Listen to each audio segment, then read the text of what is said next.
following program is brought to you by friends and partners of End Time Headlines. It's Tuesday, June 27th. We want to welcome you to tonight's broadcast. This is Ricky Scaparo, the founder, the voice, and the pastor of End Time Headlines. We want to welcome you to tonight's program. If you're new or this is your first time joining us, let us know in the comment section below. We'd love to hear from you. As always, we want to thank all of you guys for joining us for the broadcast, and you guys listening on Apple and Spotify as well, watching by Facebook Live, YouTube Live, and by the rebroadcast maybe on YouTube or the app, or however you may be watching this tonight or listening. We welcome all of our viewing audience. So I want to talk to you about the emerging signs that we are edging again into the Antichrist system. Again, I want to talk to you about more emerging signs that humanity is thrusting into the soon arrival of this Antichrist system mentioned in Revelation 13. And then here's the question to believers. Are you ready for the Antichrist system? Are you awake? Are you seeing this? And that's why we do programs like this. Because most of the body of Christ is not being taught this. I guarantee you, most pastors on Sunday mornings, Wednesday night, whatever time your service is on the week, when they get up behind the pulpit, I guarantee you they are not talking about what we're talking about on this program tonight and what we talk about regularly. And that is signs and seasons of the coming of the Lord. These things that are happening that we want to inform you and keep you aware of what's going on. So I want to address an article that was written by Michael Snyder from the Most Important News, the Economic Collapse blog.com. He shared a blog entitled 8 Signs That the Futuristic Control Freak Agenda of the Globalists is Rapidly Moving Forward. So I kind of want to pick some stuff out of that. We're going to take you some other sources, and today we're going to show you and reveal to you that there is emerging signs that this Antichrist system, Revelation 13, is almost in full force, almost ready to go. I would venture to say that most, if not all, the technology that can be used to implement what we read in Revelation 13 to create this mark of the beast system, to control the masses through buying, selling, trading, if it's not here now, then I truly don't understand what more we need, because it's all here. And especially the conditioning for this, the mindset for this, the introduction to this is all here. Okay? And I want to start this program tonight and talk about a little bit about digital identification. You're going to hear a lot about this. We kind of mentioned this last week on one of our podcasts. Digital identification. It's one of the primary areas that the globalists are focusing on as we speak. The radical changes that are being implemented are now being proposed are terrifying, to say the least. However, most Americans are oblivious to this. They're oblivious that any of this is happening. Again, they are completely distracted by social media, entertainment, sports, and all that. So, having said that, beginning this September, so 3 months from now, beginning this fall, right around in September, the European Union, the EU, will mandate that all member states offer a digital identity wallet to all of their citizens and businesses. Now, here's an article from Forbes.com, in case you want to know the sources for this. 2023, the year digital identities go mainstream. Since the pandemic, I want to read a little bit of this. Since the pandemic, we've seen the use of digital identity evolve alongside our hybrid lifestyles as more businesses and government agencies were pushed to move interactions online rather than in person. By the year 2021, several countries began exploring digital vaccine passports for travel, given the acute need for convenient, secure confirmation of a traveler's health status. Although not a concern anymore for most governments and individuals, its use It's a use case that drove home the value of digital identities more clearly to both private companies and government entities. 2022 was another major year for digital identity, as we saw some foundational pieces fall into place. That's very interesting verbiage right there. Let me read that again, because the wording there is very prophetic, in my opinion. 2022 was another major year for digital identity, as we saw some foundational pieces fall into place. Oh, indeed, we did see some foundational pieces fall into place. In the U.S., the TSA authorized the first few companies to use mobile IDs to pass through airport security, including Airside and Apple. Apple took this a step further to begin partnering with states that offer mobile driver's license to enable storing and use them within its digital wallet, including the TSA screening process. These moves show an increasing trend. I want to say that, and I really want to highlight that, an increasing trend toward listen to this, a world of reusable identity, or quote, a verify once, share anywhere approach to digital identity verification. Now stop for a second. Remember, when you go over here in Revelation 13, what does it say about the mark of the beast? It says that no man, rich, free, poor, bond, it doesn't matter the age, don't matter the ethnicity, don't matter the religion, don't matter the background, all will be required to take this system. And without this system, without you accepting this system, you will not be able to buy, sell, or trade lest you have the mark, the name, or the number of the beast, which again will be put into your body via on or in the right hand, or in or on the forehead. That's all right there in Revelation 13. And we see here that society is now being groomed and conditioned for this, quote, digital identity, which if the globalists have their way, and what they want to do is, again, implement this in everything we're doing. Apple, our driver's license, TSA for travel, for security purposes, for healthcare, all this. And it's an increasing trend toward and I'm quoting this again from Forbes, of a world global of reusable identity for a verify once and share anywhere approach digital identity verification. In fact, according to market research firm Liminal, the global market size for shareable or reusable identity will grow from 32.8 billion last year to 266.5 billion by 2027. Now, the author of this says here, I'm going to read this to you, quote, I believe that 2023 will end up being the year when digital identities start to become mainstream. And again, this is exactly what the globalists want. All right, look at this. The EU is now mandating digital identity, not suggesting, mandating it. Are you hearing me?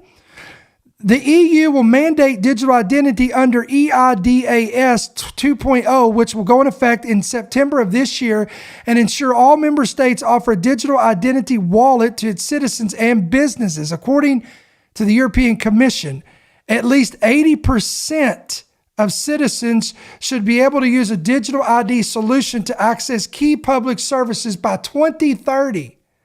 Wow. Now you say, well, how is this really going to happen? How's this going to happen? Well, according to this article, in the United States, private companies will lead the way, while states continue their slow mobile driver's license rollout. So if you're in a state where you don't have the digital driver's license, it's coming.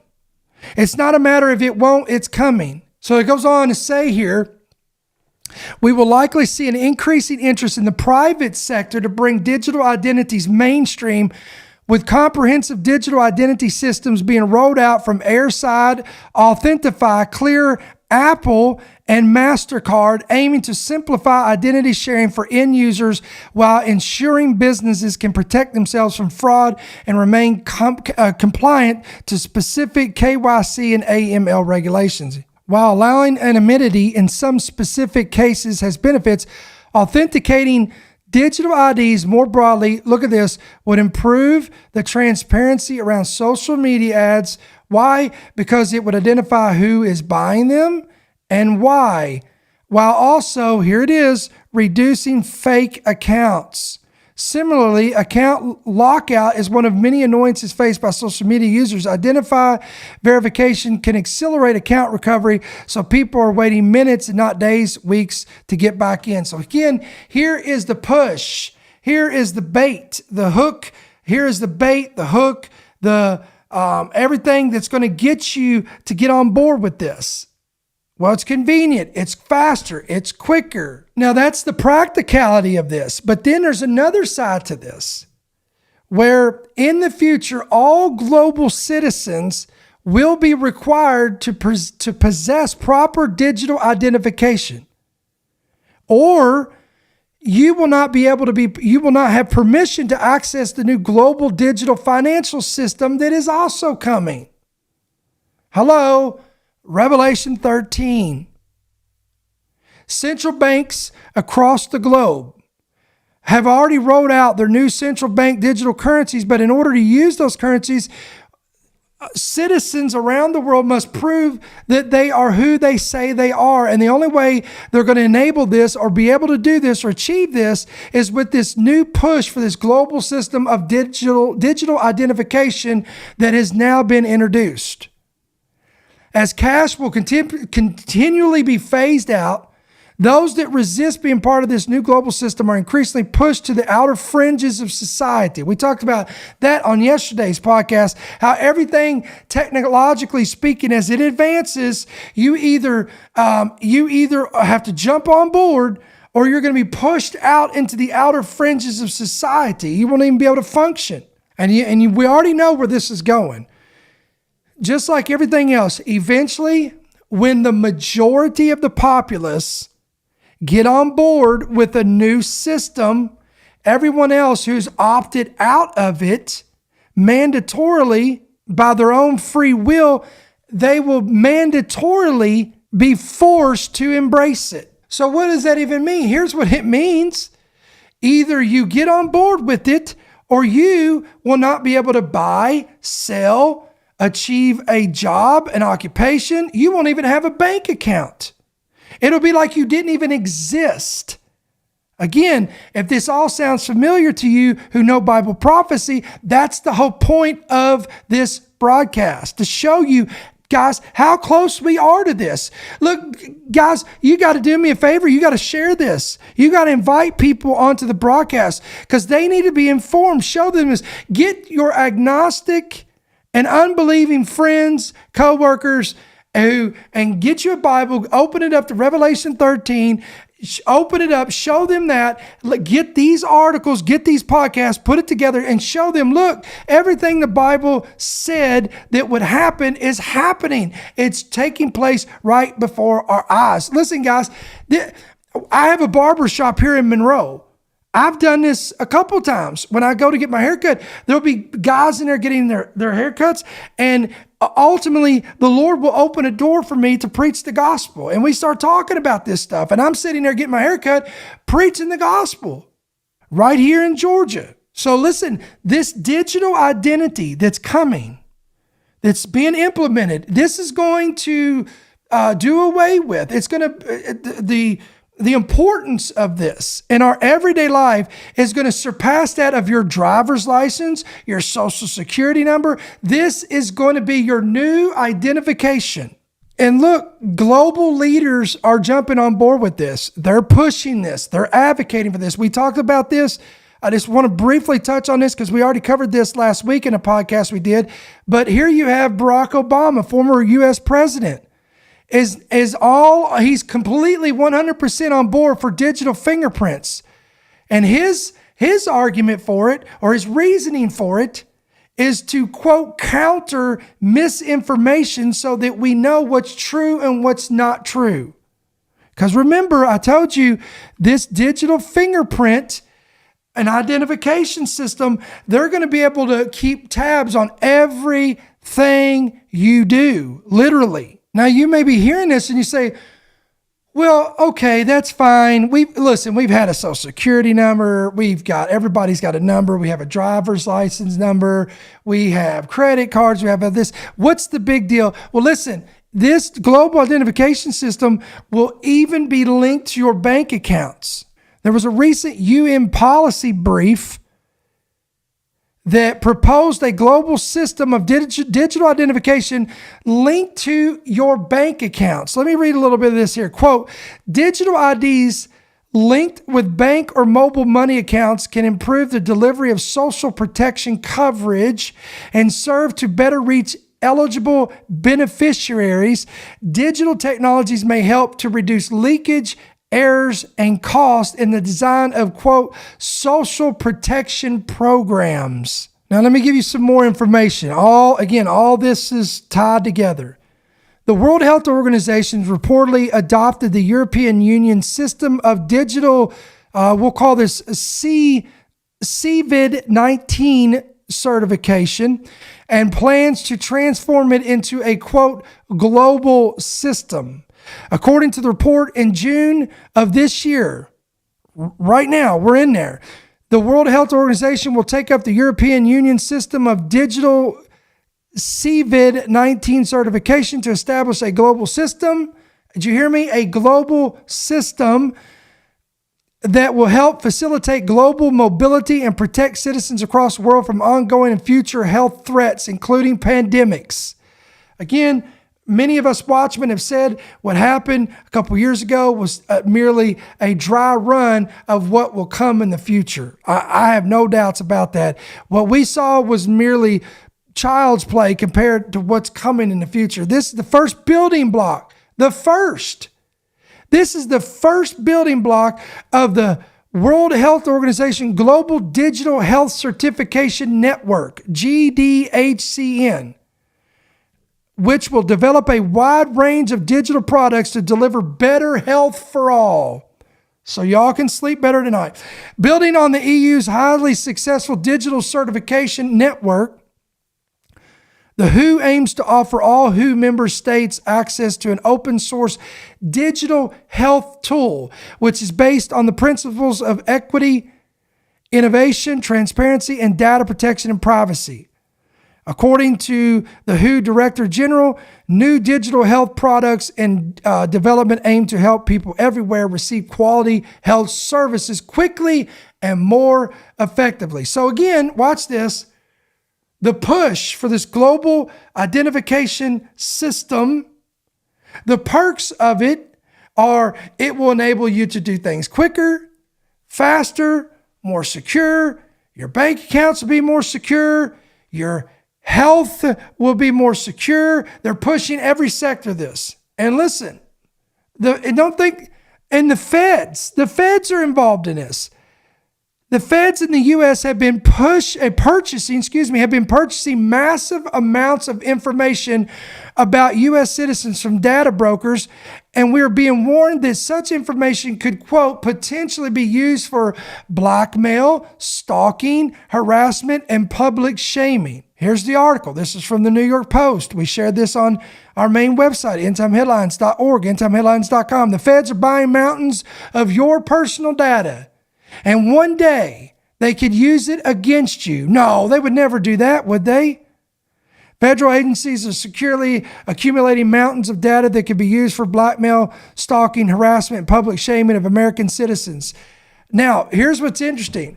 If you listen to yesterday's podcast, we talked to you about how the United Nations, along with governments in the West, are working together in collaboration of creating, watch this entire system that will be able to monitor and track citizens across the globe who engage in speech and conduct that is deemed to be hateful, divisive, a threat, and etc. They're going to know it. They're going to mark you. They're going to ostracize you. And then they're even encouraging people to report this on social media. So what makes you think that if federal agencies are accumulating mountains of our data, you don't think that they could not potentially use this against us?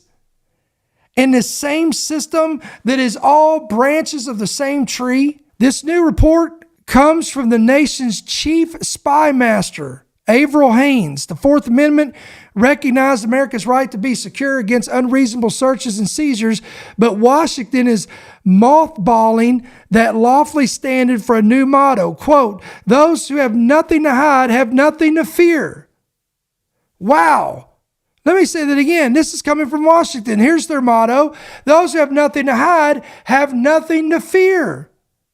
So all of you God-fearing, constitutional amending Americans, why are you complaining that if our government is right up in your business because, quote, if you don't have anything to hide, you don't have anything to fear? Unbelievable, guys. Unbelievable. The latest federal surveillance tsunami is being spurred by purchase of a commercially available information that private companies vacuum up from data from smartphones, computers, and other digital devices and trackers. Hello, like your televisions, your smart home system, all that stuff, your vehicles. This report goes on to say that federal agencies have always been permitted to use publicly available information for investigations, but the contrast between the data and the new data is the difference between a ride on a horseback versus a flight to the moon, as a federal court declared in 2014. The Supreme Court ruled back in 2018 that police need a search warrant to seize tracking data on a person's vehicle, but the government agencies can simply purchase the same information from data brokers.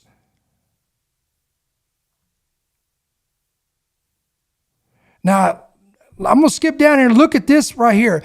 The Centers for Disease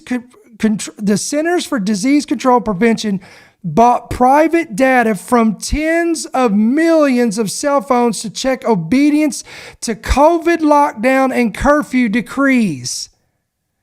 Hello, why do you think it was in the software updates on Apple and Android devices? That right there should be a huge red flag to you.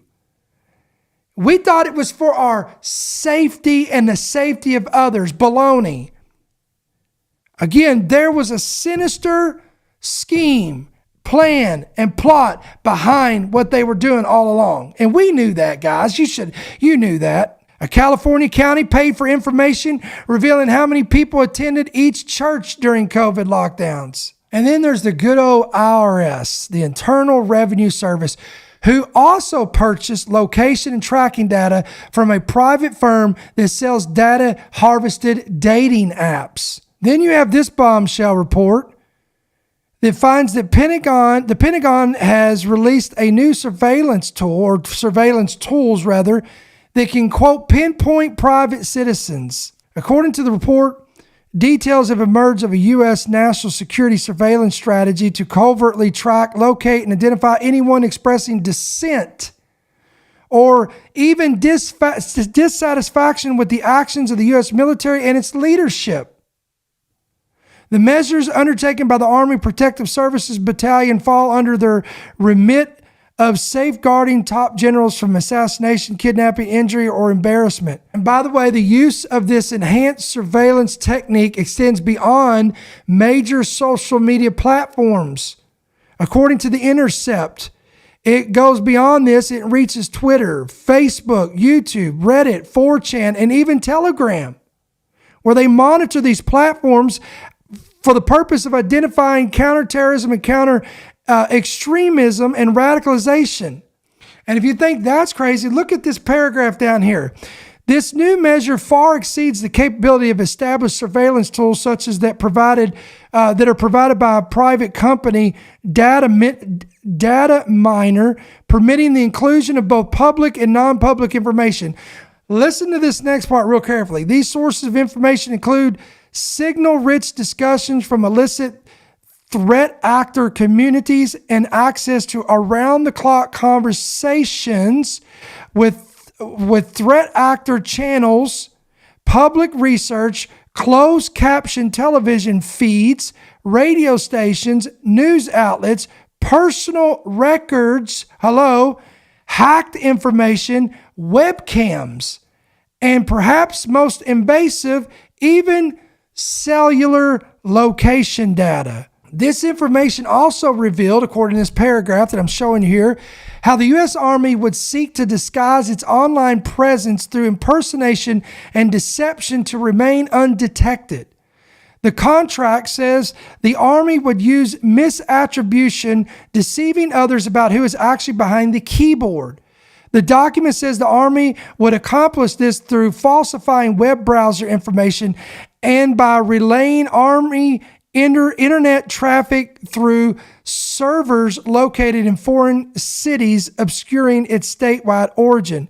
Taken together, the technology would allow for the anonymous pinpoint tracking in real time of anyone in the world. So the point is, guys, look at this. All the information, all the technology, all the tools are here for the Antichrist to use to track people around the world with a system that I believe will already be in place, and he's just going to come along and just lead it. He's going to use the technology that is available, and he is just going to lead the charge with it. He's going to use it to his advantage. Now, this all ties in also with this. We talked about this on an earlier program. I believe it was last week. We talked about this I-Verify system. This is a UN-developed global fact-checking system.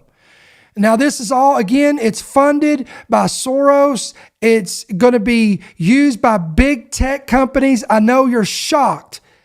And it will be used to police disinformation and hate speech across the planet. Now, just for the sake of staying on the thread of what we're talking about here, I want to jump back, and we're getting ready to close this segment here. Revelation 13.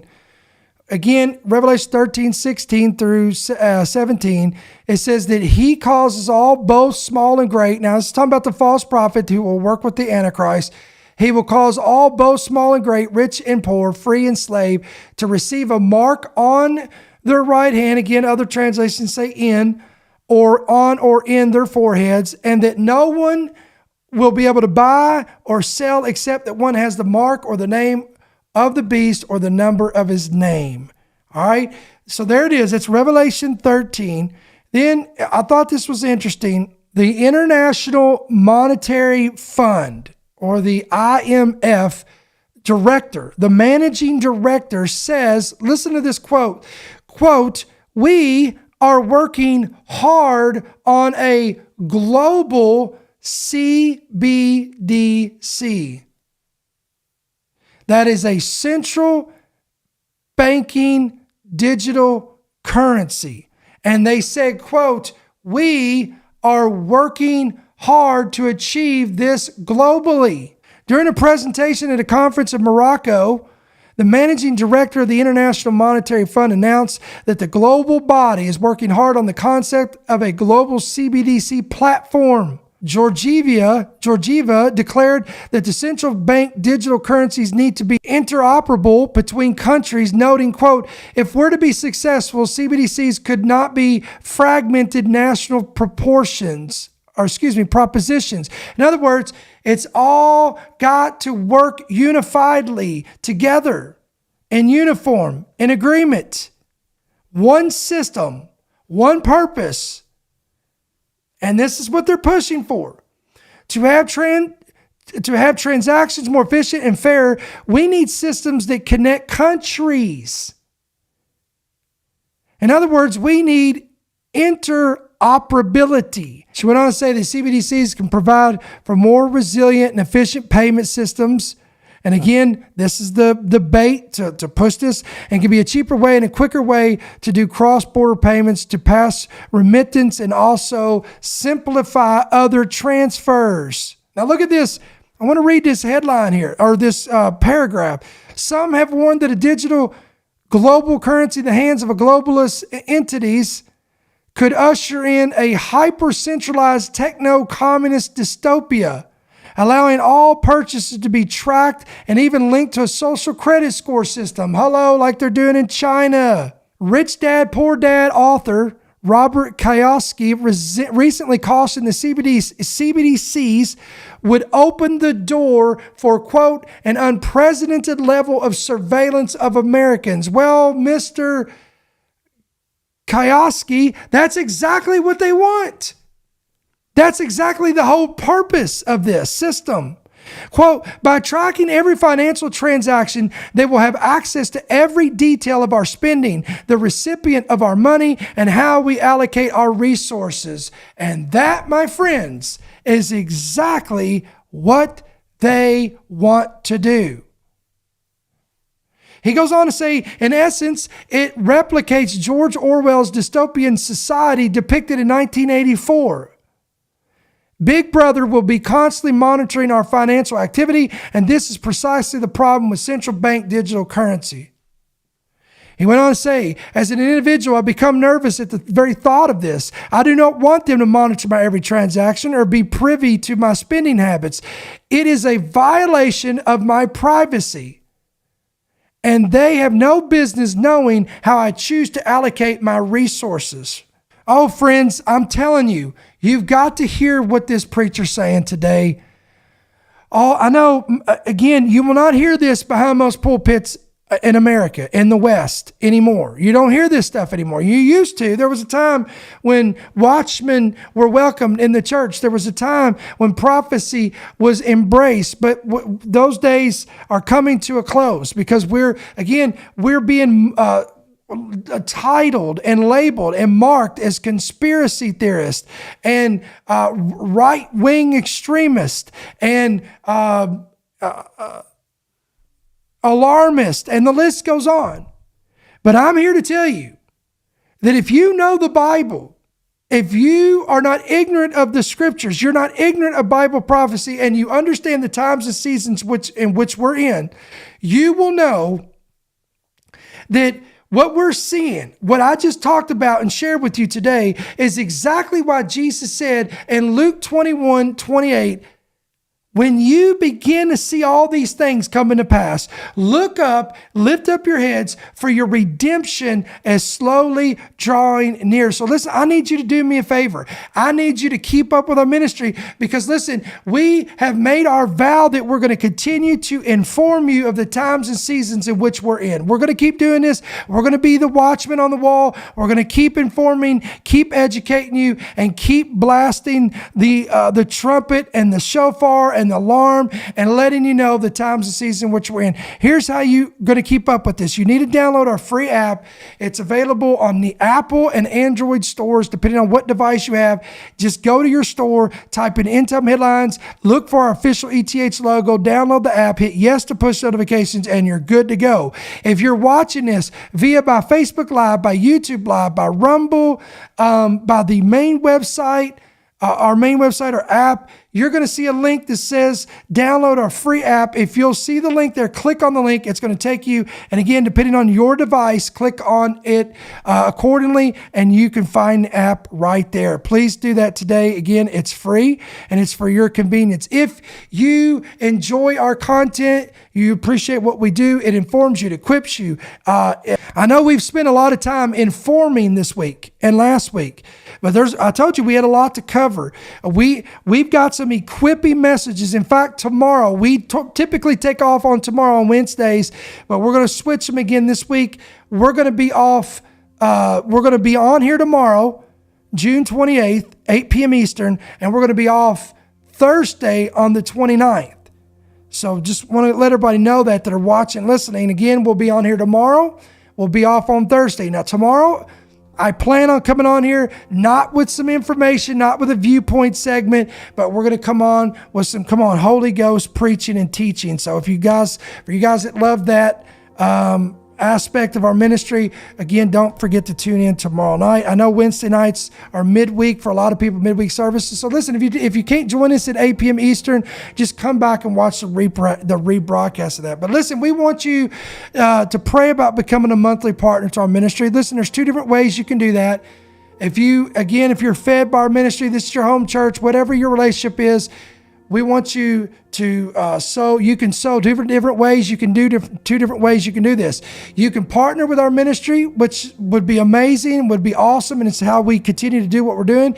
And you can do it 2 different ways. You can give electronically through the app or through the main website, endtimeheadlines.org, endtimeheadlines.com, or you can give by check or money order at End Time Headlines, P.O. Box 1391, Monroe, Georgia 30655. And listen, and even if you want to give a one-time gift, whatever the Lord puts on your heart, again, that's all the information there to be able to do accordingly. So again, we appreciate you guys. We love you guys. Thank you for your prayers, your support, your giving, your partnership. All this helps us continue to do what we're doing on a continual basis, week after week after week.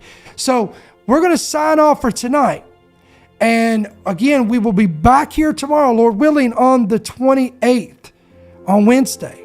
And we will be off on the 29th on Thursday and be right back here on Friday evening at 8 p.m. Eastern. So until then, may the Lord bless you, may keep you, and may His countenance shine upon you. Before you leave, hit that like button, hit that share button, hit that subscribe button so that you can push our messages out there on the algorithms so that more people can see and hear the message. So we love you guys. God bless you. We'll see you tomorrow. Thank you for listening to the End Time Headlines podcast. We pray that you've been blessed and equipped by today's message. For more information about how you can help partner with our ministry, please visit endtimeheadlines.org.